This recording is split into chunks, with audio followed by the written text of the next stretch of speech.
So in this video, I'm going to share my entire story of how I made my first crore before I turned 30, as well as how I currently have grown my net worth to around 3 crores.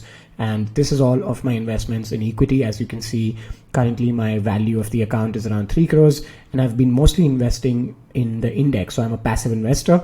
And this video is going to answer all of those questions of people asking about how I made the first crore, what's my story like, what is my age. I'm going to reveal my age as well in this video. And also, if I had to give you a blueprint of you making your first crore, how I would suggest you make your first crore. Okay. Now, once again, this is not personal finance advice. I'm just going to share my story of how I've come so far in my journey, and everyone is on some point of the journey. So you just have to know where you are and get to the next step. And if my videos can help you get to the next step, that's what I'm here for. Now, let's get started. This is my current portfolio, right? So right now, as you can see, I've invested 2.35 into the market, and I've got 3 crores, of which 72 lakhs have actually been given back to me from the market. So it's not the money that I made through my hard work or through my time investment, etc. This 72 lakhs is because of the money that I put in the market. So as I always say, the money that you make should make more money for you. So it should go out in the world and multiply for you rather than you always having to work for money. So we'll cover that point as well. And my XRR overall is 21.37% as of today. So this is where I stand right now. But more importantly, how did I get to the first crore? And it was a slow process. It was not a fast process. I've made a video about why the net worth explodes after 1 crore. And that's an interesting concept because the first crore, as I said in that video, is the hardest. And was true for me as well, right? So this is how the first crore actually looked like. I hit my first crore in September 2020. And this was before I turned 30, right? So now you know, you can make a reference about my age as well. This was before I got married, before I turned 30, I hit my first crore. And all of this while traveling the world. I traveled around 25 countries before I hit my first crore. So I also spent a lot of money. It's not like I saved a lot of money. My focus was to make more money than to save more money. And the opportunity there was limitless because you can have a savings rate of, let's say, 30%, 40%, 60%, even 80%, but you'll still be capped by your earnings because the percentage will be of the money that you make. However, there's no upper limit of how much money that you can make. No one can stop you from making money. So you can always make more money, but you can only save up to 100% of what you make, right? So if you're making less, the savings rate won't really matter. What matters, at least in my opinion, is to just keep making more money. And that I will come to in the second half of the video when we talk about the blueprint. So what's my story like? 2014, I was at 0. This is when I started my agency. And 2020 September, I was at 1 crore. So now we're going to figure out what will happen during this time. And as you can see, I did not track my net worth that well from 2014 until 2016. So I just put like a straight line there, but I'm sure it's a lot of ups and downs. This is the period where I really tracked my net worth more diligently, and I made an Excel starting 2017 to track every month or every 2 months my net worth, right? Sometimes I would miss a month, let's just be honest, right? So we're all human beings, but I would make sure that I track as much as possible, right? Quick background before we get started. This is something I've never shared on the channel. I am not from like an amazing university or anything. I did my BTech engineering in electronics and communication from GB Pant College, which is like a government college in Delhi. It is affiliated with the Indraprasth University. So it's nothing crazy, nothing fancy. There's no business background in my family. So no one has ever done a business before me. I was the first person in my family to start a business. I had a single mom. My father passed away when I was quite young. So there was really nothing that I could use as leverage to start with. So if you're thinking, yeah, you know, the reason that I'm sharing this is not that something crazy has happened, is actually to tell you that if I could do it, anyone could do it, right? So there is a process, there's a method to the madness. It's not so much about what's your education and what's your family background and stuff like that. It's just about following a blueprint consistently and keeping the momentum going, right? So that's the background. Now let's talk about what happened in this time that I was able to make this money. So here's what happened. 2010, I was still in school. So I was in 11th. I almost failed the grade because I started my first blog. And this is the time when I realized that there's something called Google Adsense, which you could put into a blog and you could make money if people click on the ads on your blog. And that was a simple concept, which, today a lot of people have made a lot of money from Google Ads. But 2010 was when I started my first blog.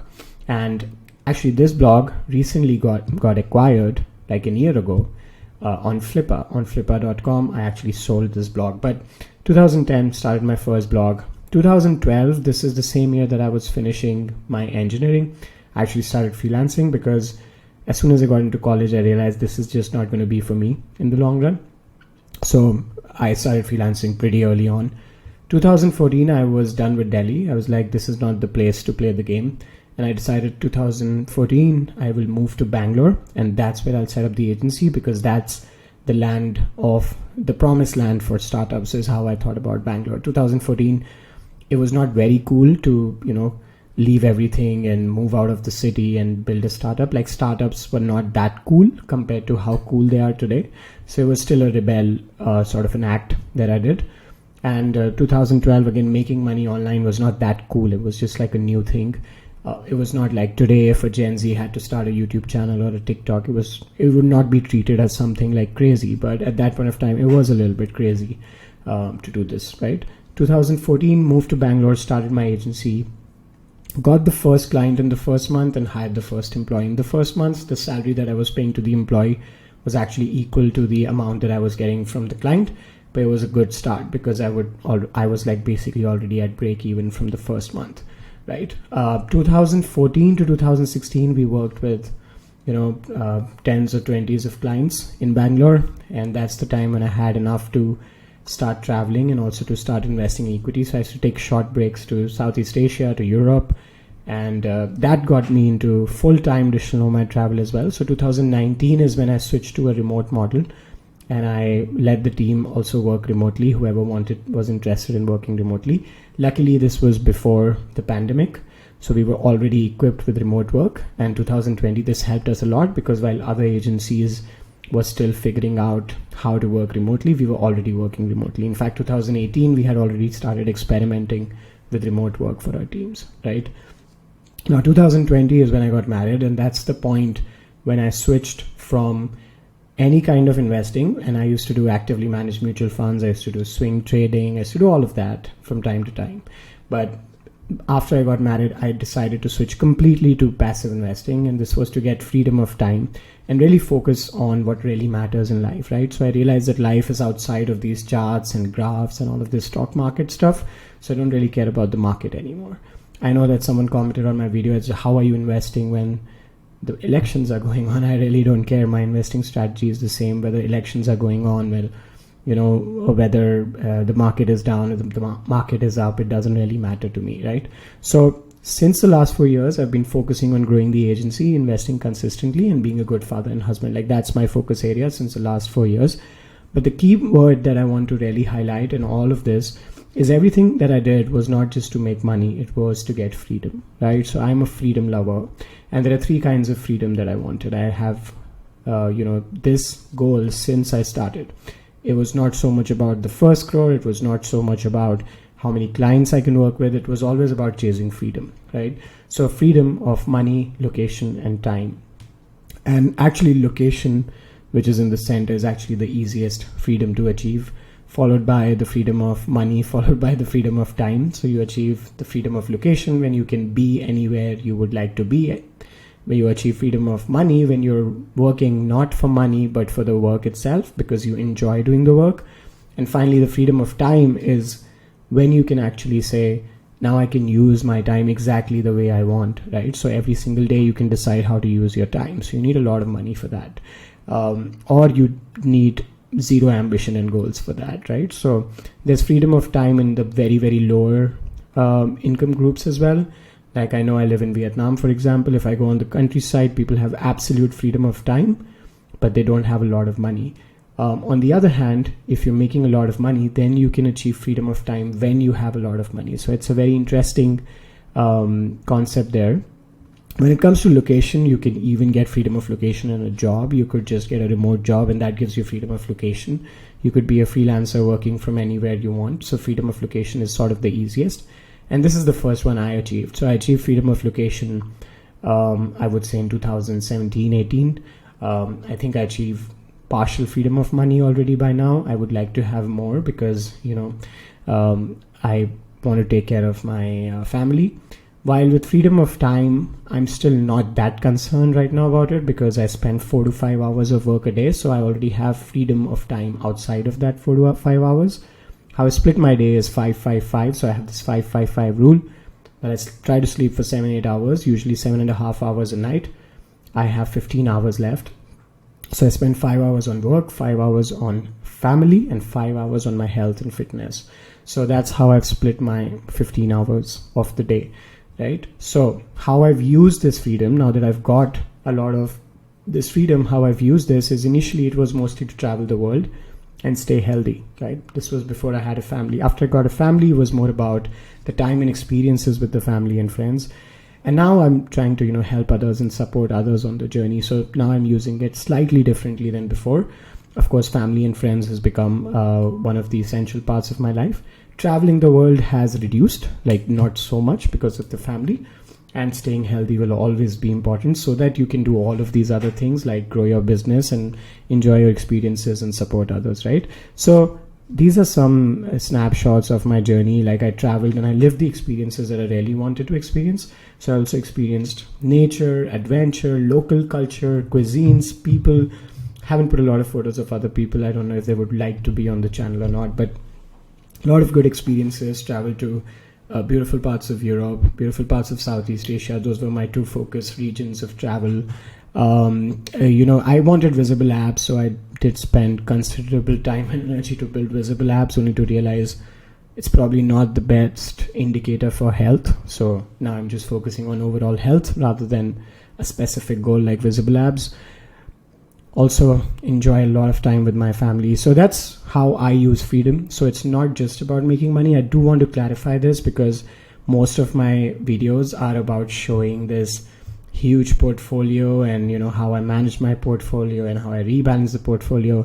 So I just don't want to create confusion if people think that this is all I do. And it's important to understand that there's a reason why I'm an index investor. The reason I'm an index investor is because I enjoy the freedom and then I use this freedom in these ways, right? So once you get the freedom, you should also know how to use the freedom. This is why a lot of people who achieve FIRE then don't have any enjoyment in life because they really did not know how they will use the freedom. So that's an important concept as well, right? So what's the blueprint? If I had to give you a blueprint to make your first crore, this is what I would say. It's very simple and you'll be surprised at how simple it is. There are 7 steps in the process. The first step is to identify or build your core skill, right? So what's the core skill that you will use to create value? I've said this multiple times in different videos that you need a skill and you can use that skill to deploy value or to add value to a business, to a community, to a person, to an individual. You have to build that value through a service or a product that will figure it out. Mostly I would recommend starting with the service. And when you build a value, you will get money in exchange for the value that you create. That's the simple equation of money. Skill, value, money. Skill come first, then value, then the money. Okay, it's not the other way around. It's not some short hack to make money or anything like that. This is the only way that you can make money, especially if you want to make big money and if you want to consistently make money, right?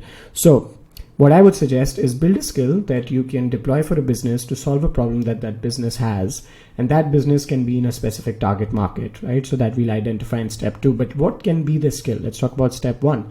How do you identify or build your skill? Maybe you already have a skill, and a lot of people that comment on my video, they are techies, they are marketeers, they are designers, they have some sort of job, maybe they are accountants, but there is something that they already have. And if you already have a skill, you just have to package it as a service. It could be as a freelancer, it could be as a productized service where you have a fixed scope of work and you have a fixed pricing for that scope of work, but you just need to figure out how to do it. For example, some people comment on my videos asking for thumbnail designs or video editing, and I do have a freelancer now who is doing the thumbnails for my videos, right? So I'm investing in that. So that became a service for me, and I have invested in that person. Now, unfortunately, I don't think YouTube is a business for me. At least I don't want to think of it or treat it as a business right now. But someone who's actually doing YouTube as a business will pay you much more than someone like me, right? So if someone is making money, a lot of money from YouTube, then they can pay you more for video editing, for thumbnails, for graphic design, for all of this kind of stuff. My personal skill is digital marketing. So I run a digital marketing agency. I know people who make a lot of money managing Instagram and social media channels. I know people who make a lot of money doing accounting services at scale, because it's comparatively a low ticket size. You have to do it at scale. I know people who make money content writing, creating content. There's a lot of AI tools that they use to help with their work. So now all of these services will become easier to produce because you have AI as well. So you have different tools that you can use. Sort of software developers. These are all people I've met while traveling to Bali, Chiang Mai. There's a lot of SEO guys in Chiang Mai. There's a lot of developers in Bali. There's a lot of e-commerce drop shippers that I've met. There's a lot of ways that you can do it. There's content creation. There are people becoming influencers, but you don't have to think very, very big. Initially, you just have to think about, okay, this is what skill I can deploy. If not, you have to learn that skill. You have to build that skill. This is the target market that I can deploy that skill.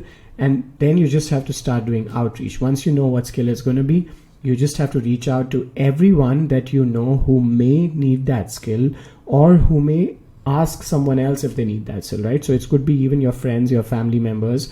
Let's say, one good example that I have is from my co-founder at GrowthGrad. And he actually walked into a store near his house and just asked them, do you need social media services? And that's how he got his first client. So you just have to do outreach. What it means by outreach is you have to go and talk to specific people who fall into your target market and can use your skill. Now, this is the opposite advice of what you might hear in a lot of YouTube videos, which could be start a YouTube channel, start a LinkedIn profile, start a blog, start a website, make a landing page. All you need to do is go and talk to specific people. Like the old school sales is the best to get your first client. Once you get your first client, you have to build your first case study. How do you convert your first client to a case study? Is by delivering exceptional value. So you have to go beyond to deliver that value. Maybe you do it for very cheap. Maybe you just over deliver. You underprice and over deliver. But you build your first case study. Maybe you have to do it for free. But the idea is that you will gain not money, but a case study from the first client. Once you have a case study, then you can put your outreach systems in place. Currently, I use 2 different outreach systems.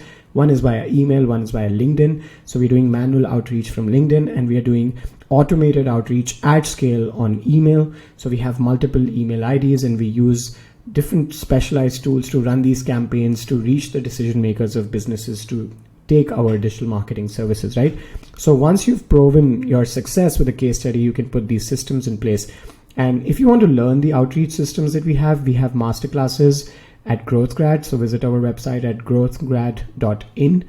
You'll find all of the upcoming masterclasses that we have for digital marketing, for performance marketing, for outreach. So just look at the website. We also have subscriptions where you can attend multiple of these masterminds and workshops. There's going to be a lot of other entrepreneurs, these people running SaaS companies, agencies, freelancers.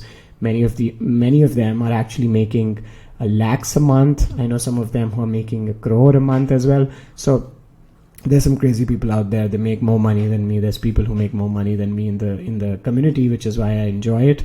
And the upcoming masterclasses are going to be on YouTube, as well as marketing automations. And they're experts that we have in the community who actually come up and take these masterclasses. So do check out the membership and the website, growthgrad.in. Feel free to join like one of the masterclasses, see how it feels. But the next step essentially in the process is going to be to break down your goals. So this is how I would recommend doing that. So let's say you have a 1 crore goal. Just remember that every year you should be making more money than the last year, because you have more case studies, you have more skills. You maybe start hiring freelancers and team members. So let's say your goal for the first year is 20 lakhs. Break it down into your monthly goal. Let's say around 1.6 lakhs, monthly retainer, 30,000 rupees. Let's say you get a client to pay you 30,000 rupees a month, then you need 6 clients a month, which is not very hard to handle. So with 6 clients a month, maybe you need to hire a freelancer. You don't need to keep all of this in your pocket. Maybe make this your revenue goal. Maybe get a 60% margin on that. So you save 60% of this money, keep that in your pocket. And the next step is going to be to move this to investing. But the first year, let's say it's 20 lakhs. The second year, it's 30 lakhs. So you need the same 6 clients or new 6 clients to pay you 42,000 rupees a month, which is not a big hike after 1 year of working with them. Then you need 50 lakhs in year 3. From 6 clients, your services need to be priced at around 70,000 rupees. Do rework these numbers. Don't go crazy in the comments if the numbers are a little bit off. It's done by Chat GPT. I honestly didn't have time to run the numbers manually, so just do that. But yeah, so 3 years, you're going to make 1 crore rupees, right? Once you've got this, whatever profits you have, typically in the services business, if you're a freelancer, you can even get to like a 80-90% of profit margin. But for an agency, we're looking at least 50% profit margin. So you can then invest those profits into equity. And how I would recommend doing this is using index investing. The reason why I recommend using index investing, as you can see, most of my money is actually in the index. So the reason why I recommend that is because then you can focus on growing this business and basically just keep repeating this process until you keep making more money. And that's how I went from my first crore to today, which is I am at 3 crores, right? So that's the entire process. That's the blueprint. What's important is to get your first client and make your first case study and then build these systems in place, right? And once you've done that, we're happy to have you as part of Growth Grad as well. Now, winners. So in the last video, I did ask people to guess which mid-cap mutual fund I invest in. And finally, here are the winners. And those are the 2 funds. So it was kind of a trick question. I asked for one fund, which is the one mid-cap actively managed fund that I invest in, but actually it's 2 funds. PGIM India Mid-Cap Opportunities Fund and Kotak Emerging Equity Fund. This is just what I invest in. Please don't go and start investing in these funds. Do your own research. This is not personal finance advice. It's a standard thing I have to say in all videos but by now that you guys know that, I just share my story. I never ask someone to pick this particular fund and so forth, right? I've never replied to a comment saying this is a good fund or this is a bad fund. But yeah, a lot of people got this answer correct. I was shocked at people who got both the funds right. So we've got PGI Midcap, good answer, PGI Midcap, another good answer, correct answer. And this was amazing, right? So Raj Kumar, PGIM India Midcap Fund and Kotak Emerging Equity Fund. So he knows, he's been watching my videos. Balaji just went all in and, gave in 4 fund names. So, he definitely wins because he got 2 of them right. And another good answer. This is another one where he got both right. And this was a guess actually. So it's pretty good. You've got PGIM India, Shashank, great guess, PGIM India and Kotak Emerging. That's a great guess. So to get your gift, all you have to do is just write me an email. My email address is rishabh@growthgrad.com. You'll get your free ebook. So I'm giving away a free investing ebook. And this is like a Bible of investing that I follow. I've written it for myself, but I'm also happy to share it with you. And it includes all of my rules of investing that I follow. Anytime I'm going to make an investing decision, I would just refer to this book. So it's like my 10 golden rules of investing book. I'm going to send it to you for free. And I'm also going to invite you to my private WhatsApp community, which is like something I'm just starting out, to get all of the conversations happening in one place. And I'm also going to be sharing the updates that I'm making to my portfolio, which I'm not going to post every time on YouTube. So again, these are not going to be like personal finance advice, but they're just going to be any small changes that I'm making to my portfolio, just be sharing it on the group. So yeah, that's all for this video. Congratulations to all the winners. And there's a very exciting video coming up next week, because in the next 6 months, from July to December 2024, I've decided to make 1 crore in revenue from my agency services. I'm going to share the exact plan of how I will achieve this 1 crore in 6 months. The blueprint that I'll do that, and we'll share that and discuss that in the next video. So make sure to be back. I'm trying to post a video every Friday, and that's my goal right now with this channel, to just make sure that I'm creating value, sharing content, posting every week, posting consistently, because I can see the value being delivered to the people. I'm really happy to see that. So thank you so much for watching once again. I'll see you in the next one. Ciao.